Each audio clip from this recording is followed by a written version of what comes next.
জলাবদ্ধতা নিরসনে নোয়াখালীতে খালের ওপর থেকে অবৈধ বাঁধ ও স্থাপনা উচ্ছেদ করেছে প্রশাসন।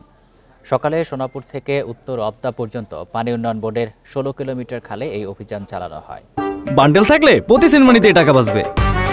বিকাশ সেনমানি বান্ডেল কিনে জিতুন প্রতি লেনদেনে। এ সময় পানি উন্নয়ন বোর্ড ও জেলা পরিষদের মালিকানাধীন বিভিন্ন খালের পানি প্রবাহ বন্ধ করে বাঁধ, অবৈধ স্থাপনা ও ময়লা আবর্জনা অপসারণ করা হয়। এ পর্যন্ত শতাধিক অবৈধ স্থাপনা ও অবৈধ বাঁধ অপসারণ করে খালে পানি প্রবাহ স্বাভাবিক করা হয়েছে। উদ্ধার খালগুলো কেউ যেন দখল করতে না পারে সেদিকে প্রশাসনের নজরদারি বাড়ানোর দাবি স্থানীয়দের। উপজেলা সহকারী কমিশনার ভূমি শাহ নেওয়াজ তানভীর বলেন, গত ১৩ জুলাই কালাদরাব ইউনিয়ন থেকে এই অভিযান শুরু হয়েছে। উপজেলার সবগুলো খাল দখলদারদের মুক্ত না হওয়া পর্যন্ত অভিযান চলমান থাকবে বলেও জানান তিনি। অভিযানে সেনাবাহিনী, আনসার সহ স্বেচ্ছাসেবী সংগঠন অংশ নেয়।